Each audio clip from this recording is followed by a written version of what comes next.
अचानक उसे अपने डैड की बात याद आती है कि गाँव में उसके बड़े पापा का घर है। तो वो सोचती है, क्यों ना मैं अपने बड़े पापा के पास चली जाऊँ। अगले ही दिन मीरा अपने मॉम डैड के ऑफिस चली जाती है, क्योंकि उसका यहाँ और कोई भी नहीं है। वो उनसे कहती है, uncle, can you please help me out? मैं बहुत अकेली हो गई हूँ मॉम डैड के जाने के बाद।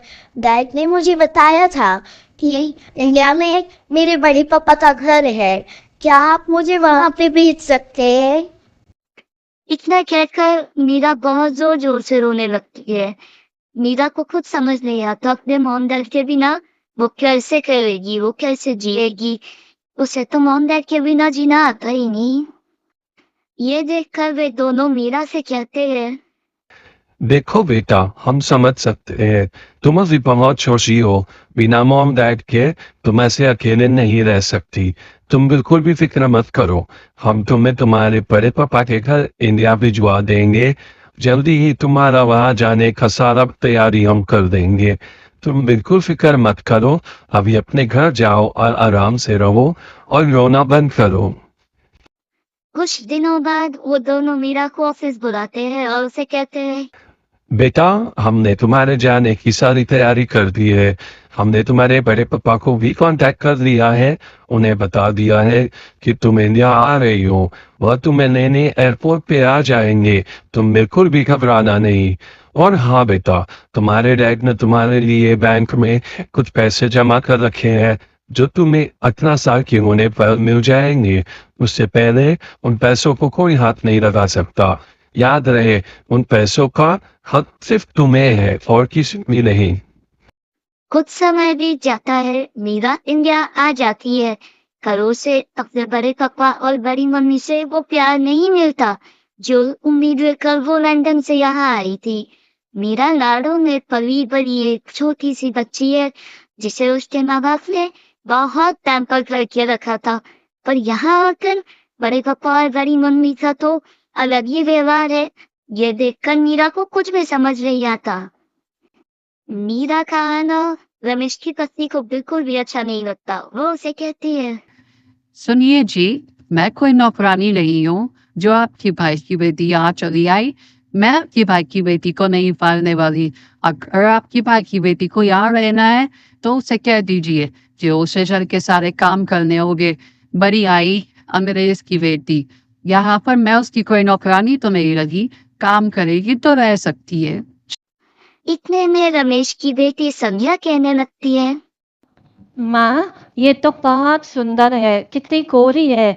अगर ये यहाँ रहेगी तो कोई भी मुझे नहीं देखेगा। सब उसी को पसंद करेंगे और ये बात मुझे बिल्कुल भी पसंद नहीं आएगी। प्लीज माँ, ये जहाँ से भी आई है उसे वहीं भेज दीजिए। मुझे इसका यहाँ रहना बिल्कुल पसंद नहीं आ रहा।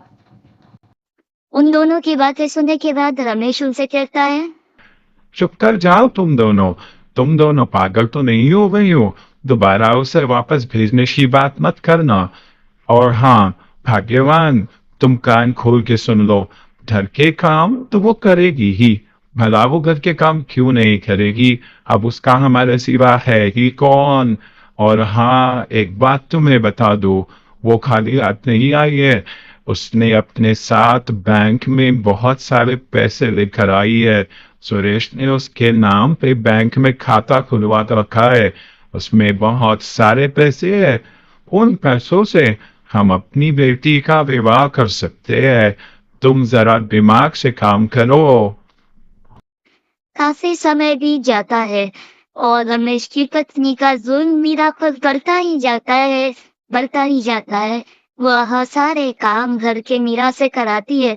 उसके बाद भी मीरा को इतनी सारी बातें सुनाती है। मीरा तो कुछ समझ नहीं पाती, क्योंकि मीरा ने इस तरह का बिहेवियर इससे पहले कभी नहीं देखा था। उसके मॉम डैड की तो वो बहुत लाडली थी। वो बहुत रोती है। उससे जितने काम होते हैं वो करती है, फिर भी उसकी बड़ी वो मुझसे इतनी बातें क्यों सुनाती है, वो कुछ भी समझ नहीं पाती।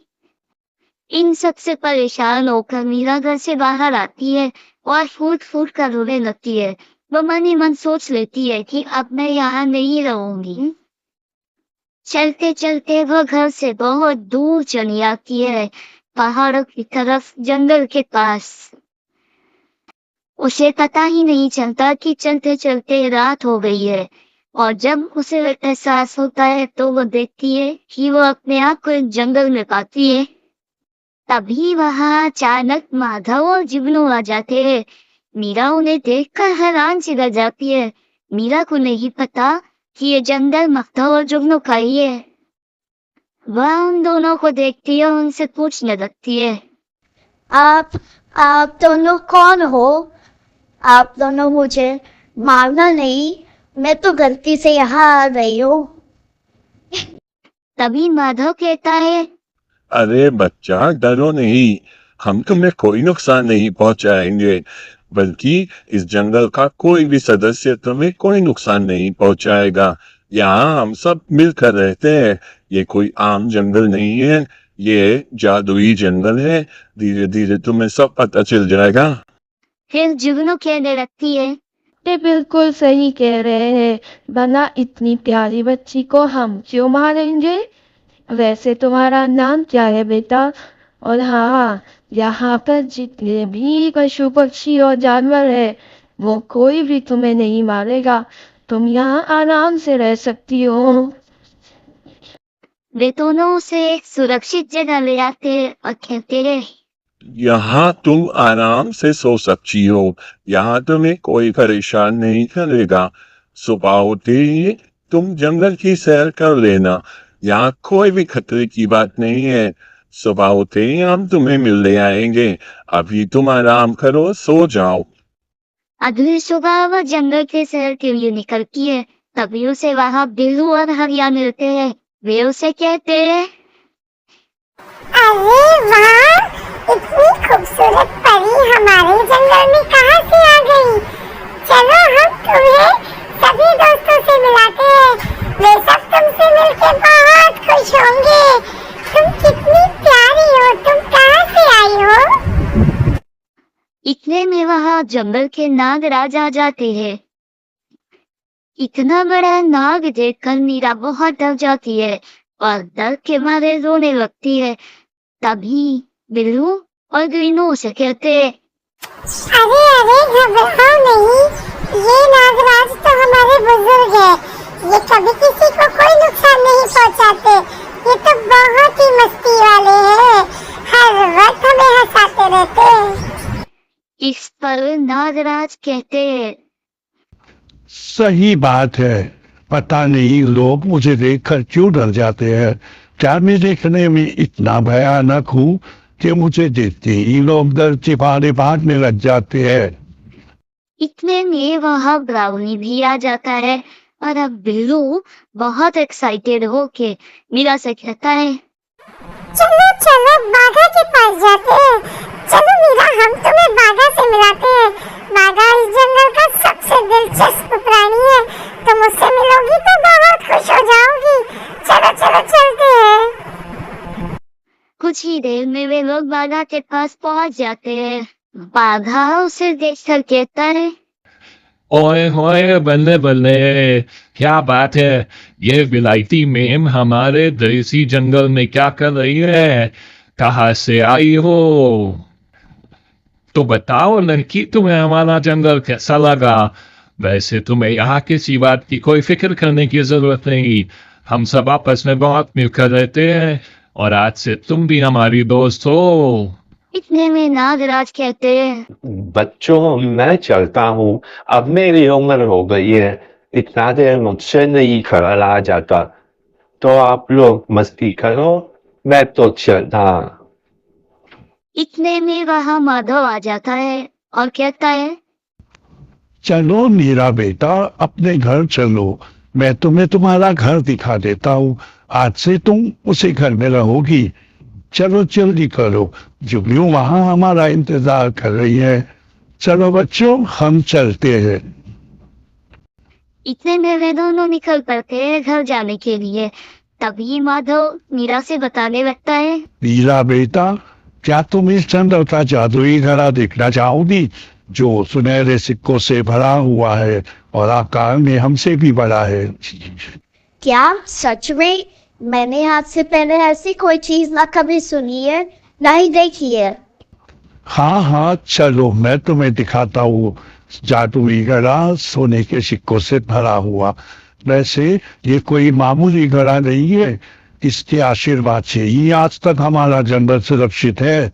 हमारे जंगल का कोई बाल भी वाका नहीं कर पाया। जब तक ये घड़ा है, ये जंगल सुरक्षित है। इतने में वे दोनों घड़े के पास पहुंच जाते हैं।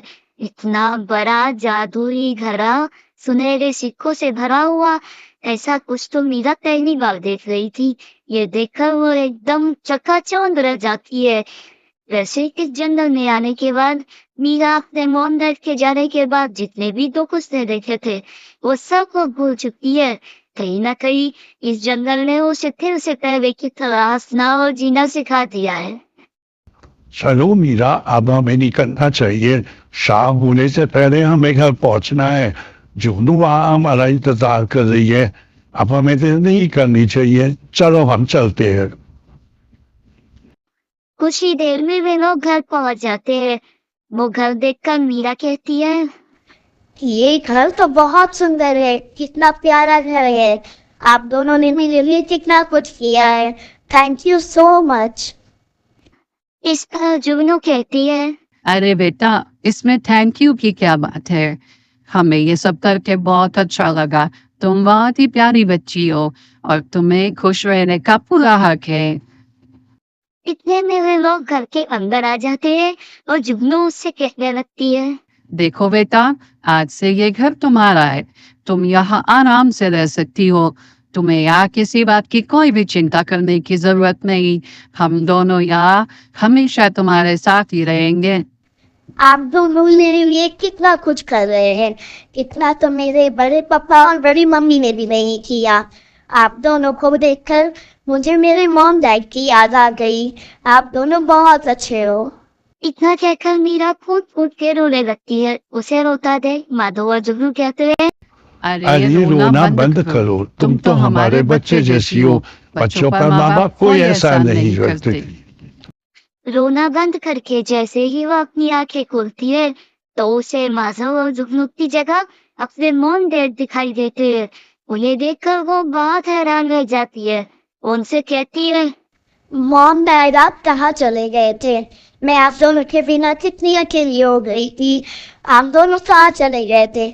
अब मैं आप दोनों को कहीं भी जाने नहीं दूंगी। इतना कहकर वह उनके पास जाने लगती है और उनसे कहती है, मॉम डैड आप कहाँ चले गए थे? बताइए कहाँ चले गए थे? मैं आपके बिना कैसे रह रही थी? आपको पता है बड़े पापा और बड़ी मम्मी बहुत बुरे हैं। उन लोगों ने मेरे साथ बहुत बुरा किया। अब आप दोनों मुझे छोड़कर कहीं भी मत जाना। मैं आपके बिना नहीं रह सकती। आप मुझे छोड़कर कहीं भी मत जाना। मैं आप दोनों को अब यहाँ से कहीं जाने नहीं दूंगी। इतना कहकर वो अपने मॉम डैड के कंधे पर सर रखकर खो जाती है। और जैसे ही वो अपनी आँख खोलती है तो वहाँ उसके मॉम डैड की जगह माधव और जुगनू होते हैं।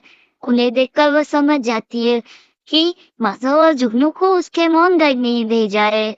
उसके मॉम डैड समझ गए कि उनकी मीरा उनके बिना नहीं रह सकती, इसीलिए उन्होंने माधव और जुगनू को मीरा की केयर करने के लिए भेजा है। इसके बाद फिर वो खुशी खुशी इस जंगल में, इस घर में माधव और जुगनू के साथ अपनी जिंदगी जीने लग जाती है। तो दोस्तों, इस कहानी से हमें क्या सीख मिलती है? इस कहानी से हमें ये सीख मिलती है कि अपने माता पिता की हमेशा कदर करो, क्योंकि उनके बिना इस दुनिया में कोई भी आपकी उस तरह केयर नहीं करेगा जो आपके माँ बाप करते हैं। तो अगर आपके माँ बाप के साथ है तो उनकी कदर करो, उनसे प्यार करो, उनकी केयर करो। जो माँ बाप कर सकते हैं बच्चों के लिए वो और कोई भी नहीं करता।